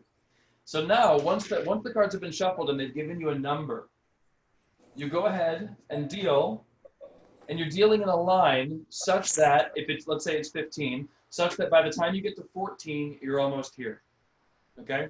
So you're going 1, 2, 3, 4, 5, 6, 7, 8, 9, 10, 11, 12, 13, 14. Well, I'd probably try to get it a little closer even. 14. On 15, push this out, go to deal it, pull it back, and just separate these cards like that. Okay? Okay. There's the full method, all right? So once you're here like this is what it looks like. 1, 2, 3, 4, 5, 6, 7, 8, 9, 10, 11, 12, 13, 14. Oh, sorry. Let's just say this. 13, 14, 15. Okay, now I think that is absolutely glorious. But, like I said, everyone can walk away having a new Magic Club superpower today. Because if you're sitting there trying this, you know it's easier than it looks. You don't have to do this routine. But can I hear from some people who have tried this and they can do it? Yeah, Yeah, you try it? I've done it before too. Oh, you've done it before. Okay, good, good. So can you go do the? I know it's a middle finger on the top, index in the middle. Yep. What's keeping it? Mine keeps spreading when you do it. When I flick, the top card continues to slide. Okay, so let me go into a.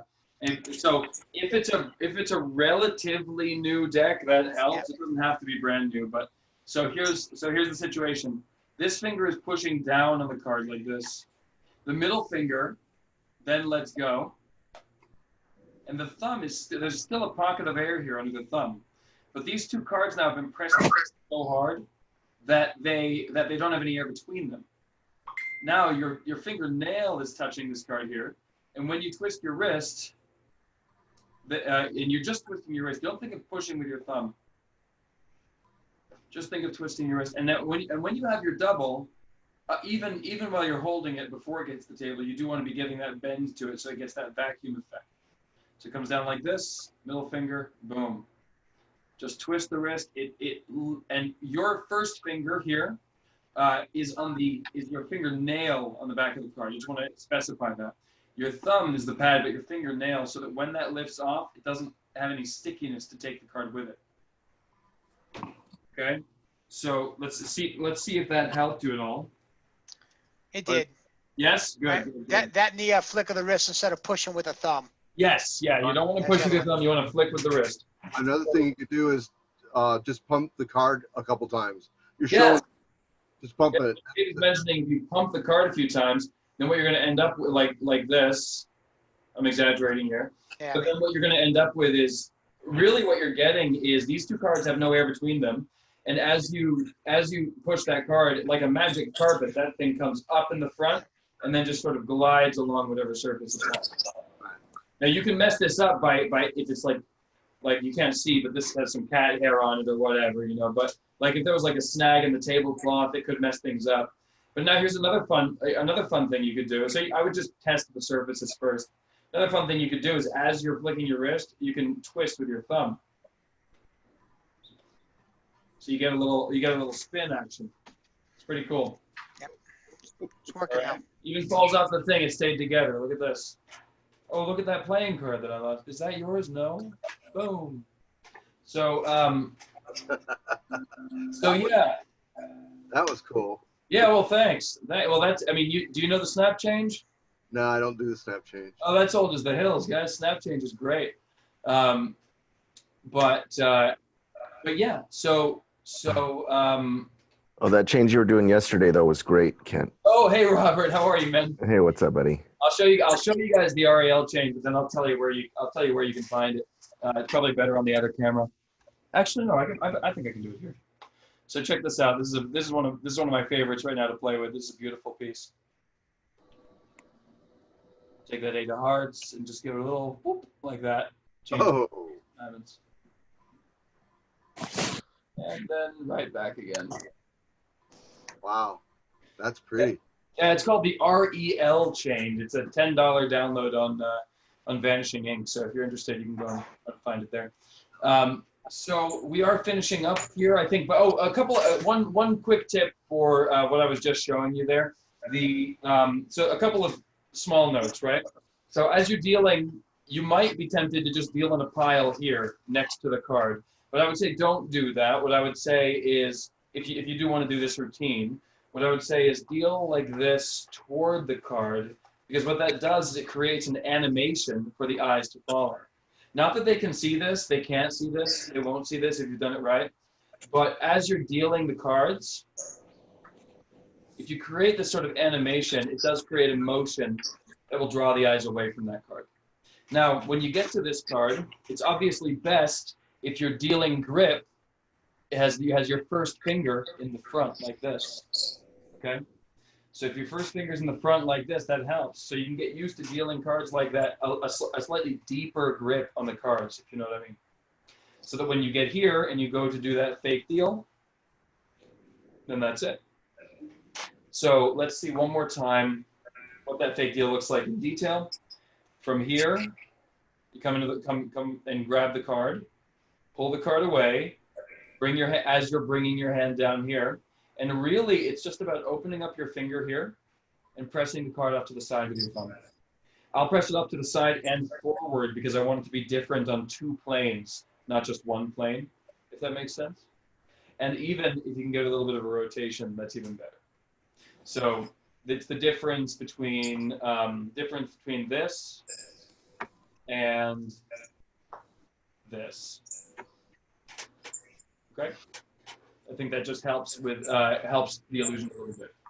So then these aren't matched, but then you have your matching cards. You could also do this to find cards too. You know, you could do this. It doesn't have to be the matching cards thing. If you had multiple selections, right?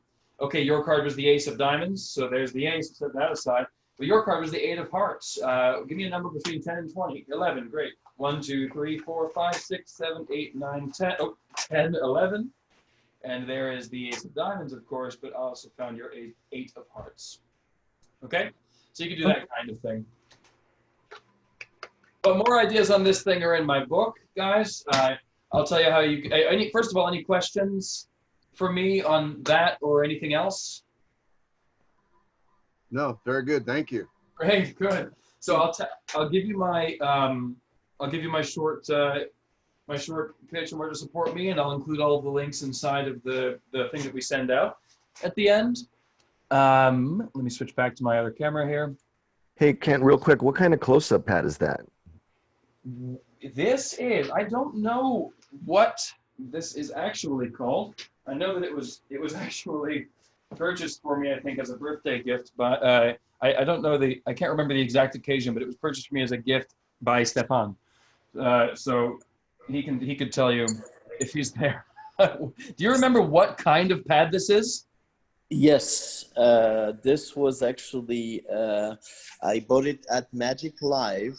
Yeah. And all I can remember is the price, which I don't know if you'll think that it's worth it. It was $200 for that cushion carpet. So I think it's just the price. They put like that type of a cushion that makes the card extremely easy to spread and give the sense. I don't know if the price is really justified.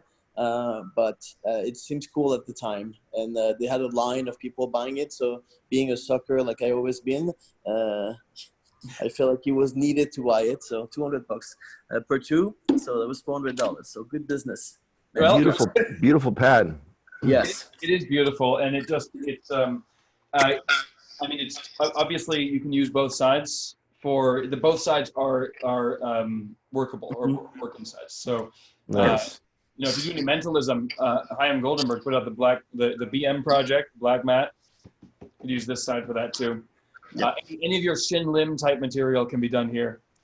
Nice. Yeah, guys, I think that well, I'll give you my pitch or whatever. So here, my book normally goes for 40, but I really believe in the platform that we have here, guys. If you are either a member of MagicFlix, or if you're on your free trial, I'll give you my book signed, personalized for 30. Okay, and I'll send that out signed and personalized. Even if you're on your free trial, I don't care. It just as a thank you for trying the platform. I've got a couple of other things that I could hawk to you now, but I'll just include them in the email. And it's been an absolute pleasure. Does anyone have any questions or anything like that for me? Or Stefan is still here, but I think the other guys had to go. But for me, Steph, anything? Sounds like we're good. Yeah. All right. I expect to see you guys doing these tricks. That trick that Will taught, right, with the spreading cards, that top card force. That's a fantastic Zoom trick if you can find a way to get the top card. So put your creativity to work. I got multiple methods, but I'm sure you'll find something. It's a really good trick. And the billet switch that Watkins taught, both of those switches are amazing. I have been recording this, so we're going to be, I might just put it up on our YouTube channel so that you guys can watch it. And yeah, that's it. So thank you guys very much. And Michael, you have my email address. Great. And we will be in connection. So thanks again, guys. It was a lot of fun. Hey, Kent, simultaneously, you got to all the email addresses and URLs. Can you will I be able to just get those from you so I can send them out to the club all at once? 100%. I'm gonna actually, Michael, in case you want to do any closing remarks with your club, I'm gonna make you the host so that when I leave, it won't end. All right. Well, thanks again so much, Ken. I appreciate it. Thank you for reaching out, and I'm glad we were able to make this happen. Thanks, man. I'm so glad too. And Steph, we're all good. You can leave, and I'll leave. Okay. Right. Thanks again, guys. You guys have a great night. Thank you, Ken. Thank you. Beautiful night. All right, gang. See who all's still sticking with us. Are we down the club? All right. Well, for what it's worth, wasn't sure what it was all going to be about. Kent reached out a while back and asked if he could reach out to the club. Wanted to show some magic. At the same time, guaranteed me that it would not be a pure dealer's pitch. Would let us know that MagicFlix is what its platform is, where it's all at. But they come out and actually just show some magic and hang with us. So hopefully you guys got a little something out of that. Yeah. Yeah. These are I think these are the kind of the cooler things that are coming out of out of these online meetings, we're just getting a ton of people that come out and just want to support, and hopefully we'll find a way to support them back. I will tell you, I'm going to at least try the 30-day deal with MagicFlix. I'm not. I want to see what it's all about. But you know, we'll see from there.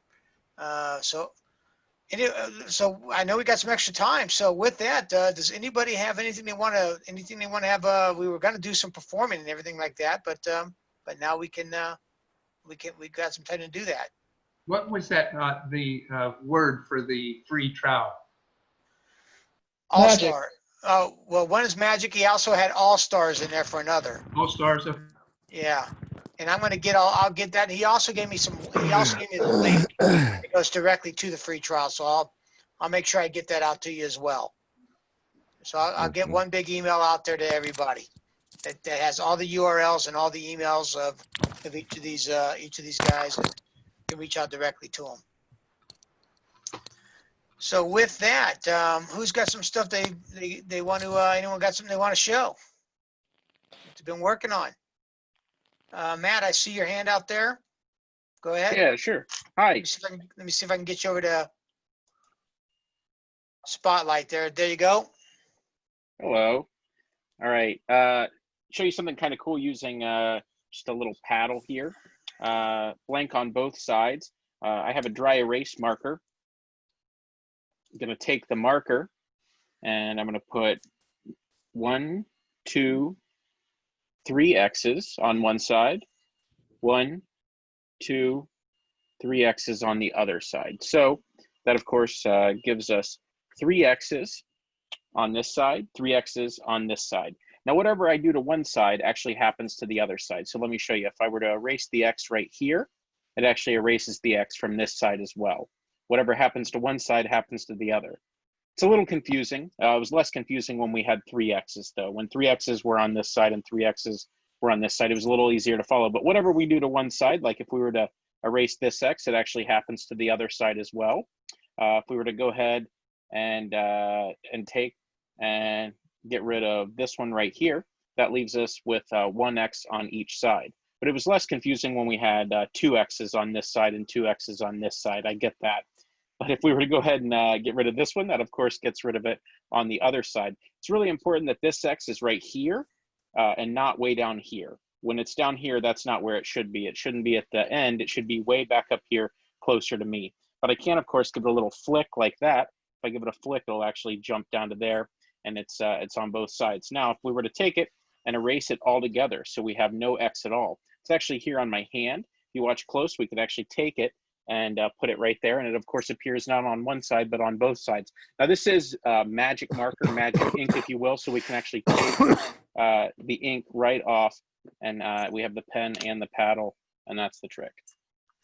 Wow. Nice, Matt. Thank you. All that with a paddle and a piece of ink. Cool. Right, right. All right. Never seen that before. Just came up with that one. It's a fun one. Yeah, that's cool. Awesome. All right. Who else? Dave, I see you shuffling around up there. I think I've shown this one already. Let's see it anyways. What do you got? Let me switch cameras here. All right.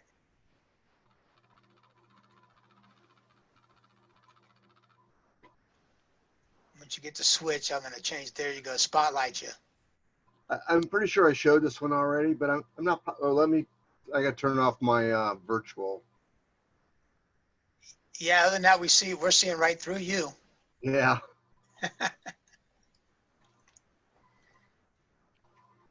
There we go. All right, so what I have here are the 4 aces, okay?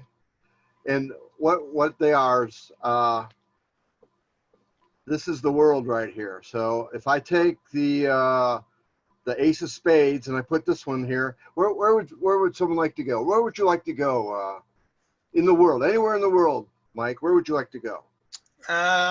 Heck, let's go to Portugal. That'd be a fun place. So that's somewhere over here in Europe. So I'll put that in about there. Whoops, I'll make sure it's not all the way in. Okay. And then if I take the ace of clubs, Matt, where would you like to go? Australia.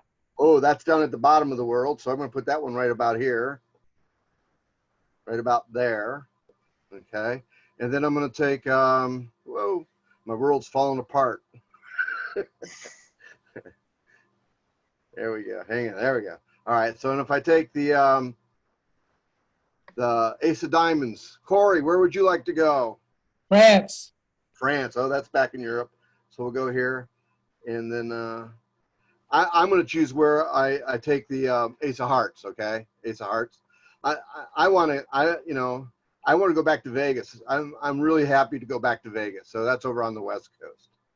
So what's really cool though is if I push all 4 aces into the world and I wave my hand over it and I give it 3 taps, 1, 2, 3, the aces all come back up to the top. Nice. Nicely done. Yeah. One that I can do on, one I can do on Zoom. There you go. Very nice. Thank you, Dave. Boomerang aces, or world traveling aces. I don't know if I showed that already or not. So I don't remember seeing that one from you. Okay, well, cool. So that may be the first. I've been doing. All right, who else? Been doing it in my workshops. I'm gonna mute myself. I see nobody else showing their hands. Hi, it's Corey. Where you at, Corey? There you are. I see you. Can you see me? I can. Just your head. I've been working on some mentalism since I've been stuck in here with COVID. And not just like any kind of mentalism. I've been working on fortune telling. So I put up a study aid for myself to help me learn. I don't do tarot cards. I do playing cards. And a little astrology and some numerology, and I put it up on a website that works on a cell phone or on a computer over the internet. I made it responsive that way, and I thought if anybody was interested in fortune telling, they might want to take a look at it. So if you don't mind, I'm going to post the address in the chat, okay? Sure. Okay, just a second.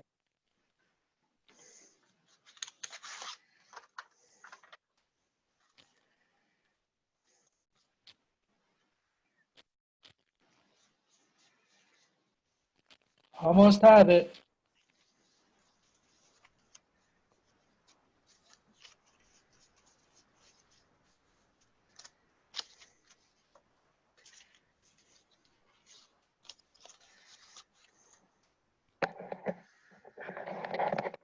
I think your video. I think his video locked up. Okay. I'm back. Can you see me? Yes. Did you see my link in the chat? Because I just posted. It is there. Okay. Well, if you're interested in the fortune telling side of magic, take a look at that. I have it very interactive to assist in memorization of different sorts of fortune telling stuff. It uses audio and visual stuff. So thanks for listening to me. That's all I have. All right. Thank you, Corey. Get back over to gallery here. All right, who else? I just want to say I think Dylan's new beard is looking pretty sharp there. Dylan's? Let's give him the spotlight. Oh, yeah. Look at Dylan. Woohoo. Look at Dylan go. Oh, there he is. Dude, he's got an axe behind him too, man. So you play guitar as well? Yes, I do. Yeah. Awesome. Like an actual adult. Multi-talented. You got any cool card tricks for us tonight, there, Dylan? I can do something. I don't have a presentation for it or anything, but it's just like some moves from I can get the camera in a decent place. Okay. Does that look all right, or is it like oversaturated or anything? Looks good to me. Okay, cool. All right. So light overhead. You got lots of light over it. I can't see the okay. cards. Yeah, that's what I was wondering. Okay, maybe we'll turn off this one. Is that better? There, that's better. But it's not good. I might just have to stand up for this.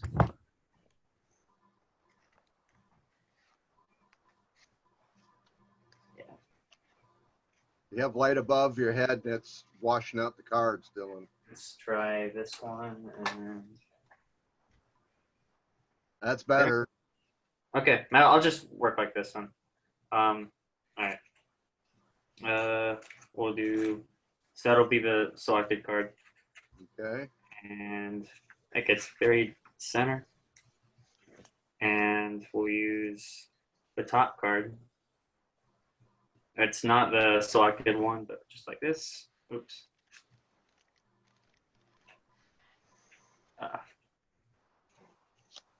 That's cool. That's what I got. Okay. Nice. Ooh. Very nice. Thank you. All righty. Anyone else?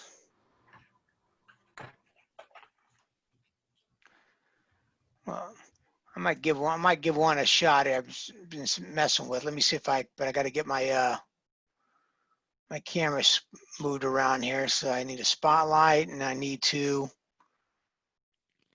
I figure out where my change camera is on Zoom now. Bottom left.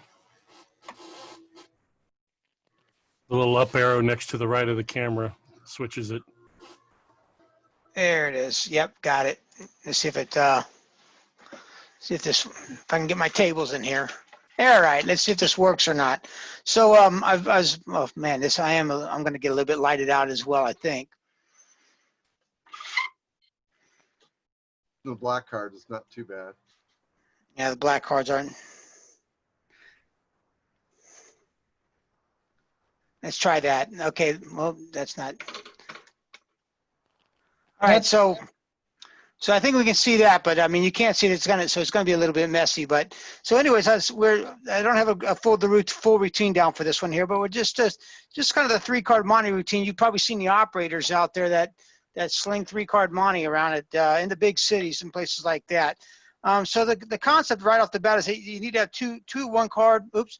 2 of one card, 1 of the other, and so you want to keep. They'll try to keep that one very close and right in your full view, and then they'll probably move the cards around very, very quickly. You see, they'll probably take that card and they'll move one to the top and one to the bottom. You'll think, well, the aces well, maybe it stayed right here in the middle, and you'd find out, well, no, that's not where the ace stayed at all.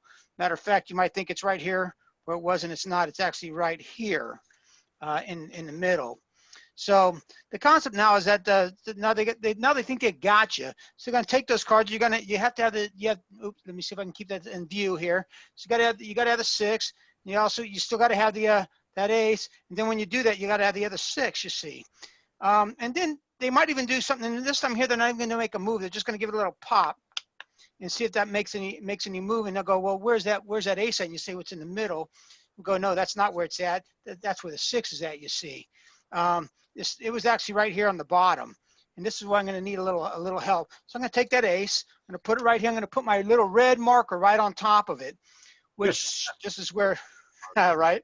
And let's see if I can do this or not without any space. I've got, so that leaves me a 6 here, another 6 here. I'm going to get rid of that, and of course, let's see if I can keep these. I'm going to have to try to keep these in play here. So I got the red card over my ace over here where the red is at. And what you'll find is that my card, the one I really have, this one here I don't want to use. The card I really have is the one that it follows that cube right there. So if I do that, you'll find out that that was the 6 the whole time, and following the cube is where the red ace went. So I've been trying to mess with that, and it obviously with the full pad it works a little bit better. But something I've been messing with to try to get into. Utilizing that to get into a, let's see if I can get myself out of this, try to use that to get into a, more like the, I don't know, I forget the name of the thing. I forget the name of the trick that I was working on with, oh gosh, just the one, it's got a shrinking shrinking ace on it, or a shrinking card. I have to think of it now. But anyway, so I'm using that to get into and trying to use that to get into it, and haven't really popped out the full routine yet. So still working on it. It was good. Over to you guys. What else?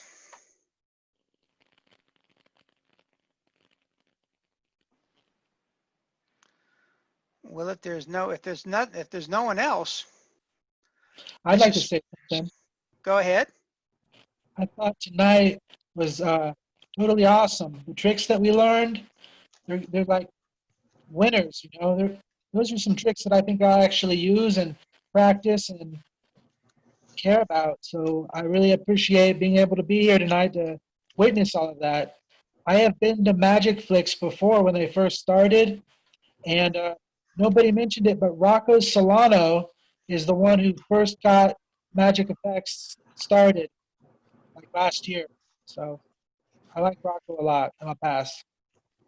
Well, good. I got between Kent and the other one that jumped out of Jeff McBride is also pitching it pretty. I think he's like their ambassador as well. So I'm not, you know, again, I haven't taken a good hard look at it quite yet, but heck, anytime somebody will come out and show us some stuff, I'm game for that. So with that, I see Rob Ray walking around. He's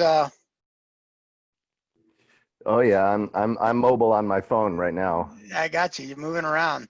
I am. So would you guys like to, before we go, I can share with you guys a self-working effect that you guys can do over Zoom that has been really pretty effective for me. If you guys would like me to share it with you, I'd be happy to. Please. Sure. Yeah. Let me spotlight you here. Go ahead. Okay. So what you're going to do is you're going to grab a deck of cards. And make sure you grab a deck of cards, each one of you. If you have a deck of cards around you, grab it.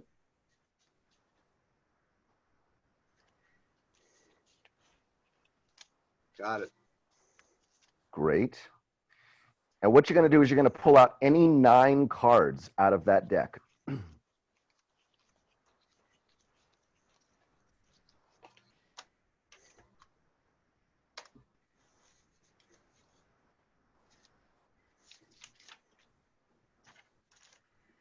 Okay. Got it? Yeah. Okay, now what you're going to do is you're going to spread out the cards in front of you so you're looking at them like a poker hand.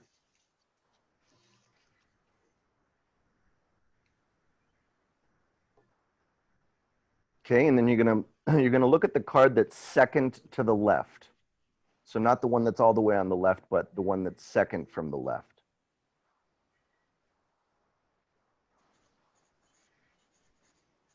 Now, once you've done that and you've memorized the card in that position, square up the cards so you don't change any of the cards' positions and turn all of the cards face down.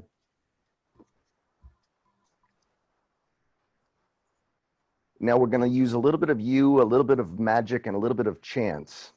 And we're going to try something really unique to see if we can create a moment of connection through our distance, a moment of synchronicity through our distance. See, the illusion of, the greatest illusion is the illusion of separation. So I'm going to show you how we're all connected right now. So you all have a different card in mind. You're looking at the card that's second from the left. So it's in the same position right now.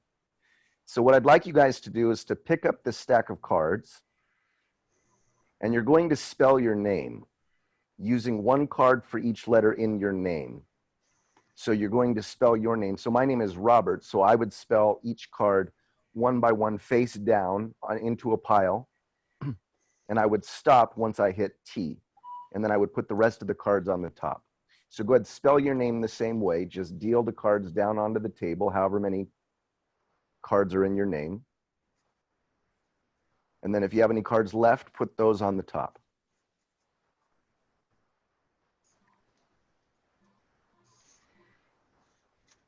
Done. Great. Now what you guys are going to do is you're going to spell the word magic in the same way. From the top of the deck, dealing face down into a pile, using 1 card for each letter in the word magic, M-A-G-I-C, so that would be 5 cards.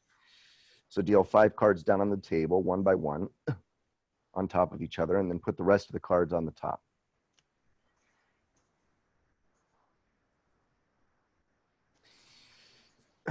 So we use a little bit of you, a little bit of magic, and now a little bit of chance. And what you're going to do is, to make it totally random, you guys are going to pick up your stack of cards and deal as many cards down as you want into a pile. And if you have any cards left in your hand, put that pile on top.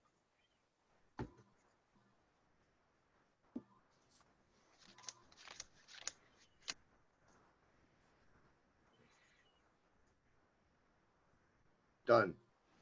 Great. So I'd imagine that each of you have a different number of letters in your name, and each one of you chose a different number to stop at. So that would mean that each one of your situations in your deck is unique. So what I'd like you to do is, while the cards are face down, take the first 3 cards off the top of the deck. Now, I don't have a good feeling about those, so set those aside. And take the next 2 cards off the top of the pack. And I don't have a good feeling about those, so set those aside too. And then take the next card off the top. I don't think that's it either, so set that aside. But take the next card off the top. I'm feeling something with that card. So think about the card that you memorized from earlier and flip over that card now and see if it matches. It does. It does. Well, there you go. Cool. Very nice. So yeah, as long as you guys follow that process just like that, you guys can do the same trick over Zoom. Perfect. Thank you. You're welcome. Nicely done. So for those that said that, I agree. There's a lot of effects, and thank you, Robert, that came out of everybody tonight that are very doable. There's nothing that's knuckle busting. Very good effects that you could do as pure walk around. That doesn't take a there's a few things that, I mean, there's a few moves that you don't gotta make sure you don't get caught a couple switches in there, but nothing too drastic and nothing too difficult. So I think that was anytime you can get see a lecture that you can come up with 3 or 4 good effects like that are usable almost instantaneously. I think that's a great thing. So I certainly appreciated the lectures this evening. So with that, it is 9 o'clock. It is our technically our time done. But other than that, any other thoughts, comments, concerns, gripes? As I say in the classroom, emotional outbursts. Hey, Mike. This is Mike Sproul. I wanted to thank Matt for inviting me tonight to come on and join you guys for tonight. Appreciate it. Thank you. Absolutely, and glad to have you, Mike. Glad you could make it out. Yep. Absolutely. Nice to see you, Mike. All righty. I just want to thank you, Mike. We've had great lectures since COVID started. So you've really you've brought us some great magicians. I would like to take some credit for it, but unfortunately, it's a lot of it is just being available and working with them. I haven't had to reach out to them. They reached out to me, and all I do is try to coordinate it. So, but thank you for the kind words. I appreciate that. Hey, just keep coordinating then, Michael. Yeah, we got a couple more that are lined up right now that are asking, and some that I just said that, you know, even if we there might, and maybe, and I'll just offer it up to you guys. I think I see value in this, and even if we get to a spot where we're meeting again live on the second Friday of each month, once we get to that spot, I still think there might be some value in maybe once a month having a virtual something, a virtual get together, and if we can get lectures in. But I mean, I got a ton of folks that are willing to lecture virtually, and that you know, and that gets us out of having to travel people and put them up in the hotels and all that. They're just, people are itching to try to help out, and so I think, and even if we just got together without lectures and just the club itself, and maybe I was talking to John in New York, John Smith up in Detroit, and they're doing something like once a month where it's just a topic on the virtual in between their meetings. Maybe it's coin magic, maybe it's card magic, mentalism, whatever the case may be. And you know, they got a ton of talent up there as well. Not only that, but a magic shop that comes in and shows the wares all the time as well. Hopefully we'll be able to keep that moving as well. We'll keep some momentum. I just want to let you know, right now have got a year's subscription to Zoom. So anytime you guys want to get together, I could do that. I know Mike does stuff along that lines with CC, Conjure Community, but I'm just saying, if you can't get the IBM to do it, I can actually host it. Yeah, and I think I'm not sure what'll happen once, but certainly, I mean, we'll take you up on that. We'll see. I know Ryan and them I don't know how long Ryan Pilling's deal goes on. We'll see. That's all free as well. So, but we'll certainly use. If you got Zoom going, Dave, we'll jump all over that. And hey, Rob Ray, if you would, can you throw your email in there in that in the chat, and I'm going to reach out. I'll reach back out to you.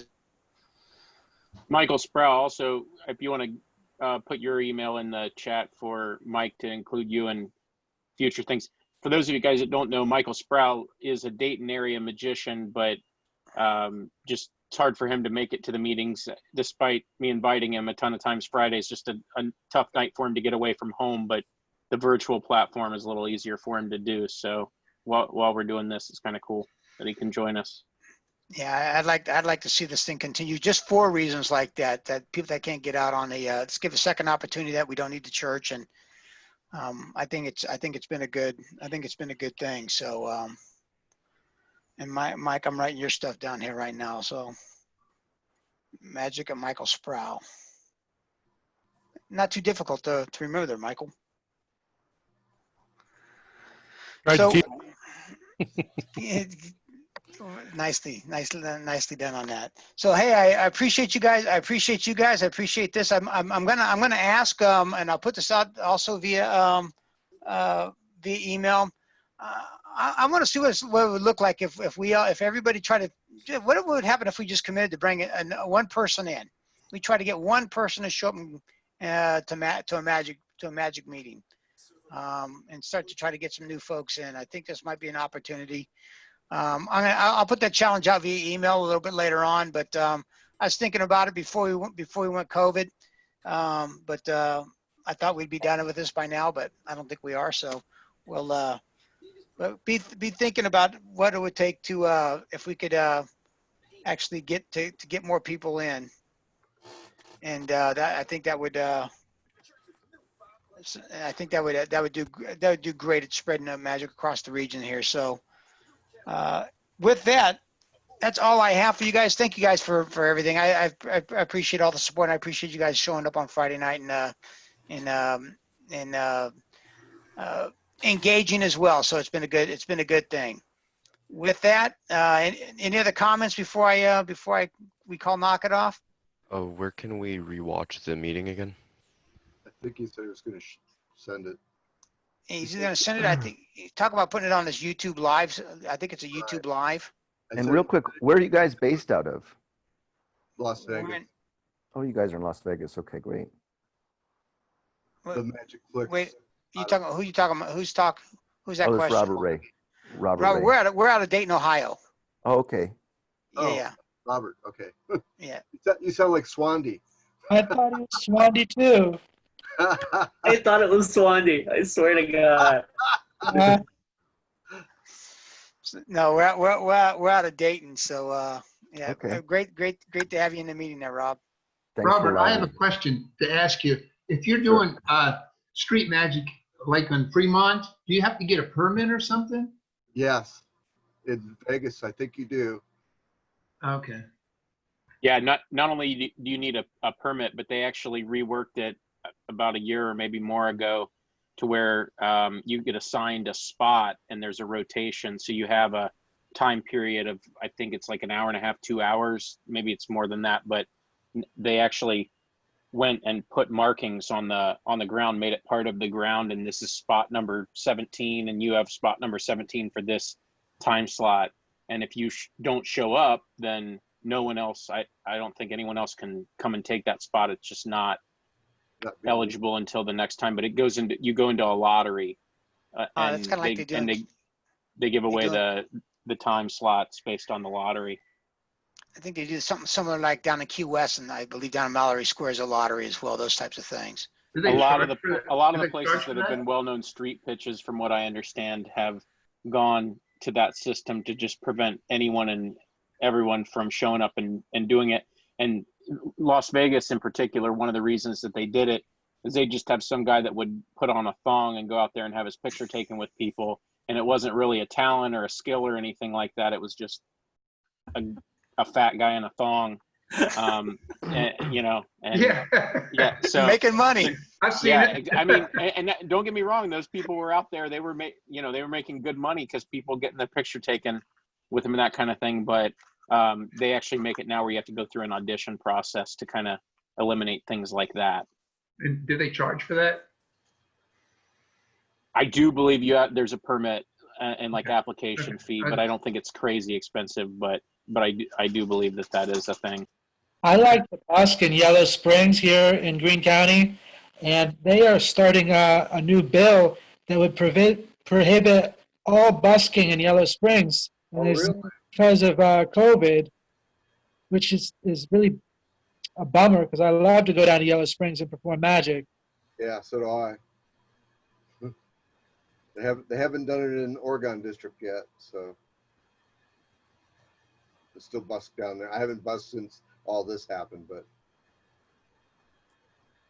yeah, I'd imagine it's a little quiet down there too. So I'm not sure how much money is to be made down in Oregon. Bars opened up again, so it might not be quite as like it was 2 months ago. Right. So, but I've been busy with other things right now, so I haven't been busking. Check. I'd love to start busking again. So. All right. So, guys, any other comments? Nope. All right, guys. Well, thanks again, and we will we'll see you and talk to you as the month goes on, and we'll certainly see you at bare minimum. It'll be virtually next month for certain. If not live, we'll see what happens. Cool. All right. Have a good weekend, everyone. All right, y'all take it easy. See you guys. Bye-bye. Thank you. All right, bye-bye. MAGICFLIX is the world's fastest growing online magic learning platform. From classic collections like the Greater Magic Video Library to the best in modern magic, MAGICFLIX is the only way to learn magic online in today's world. Use the promo code on your screen to start your no obligation free trial today.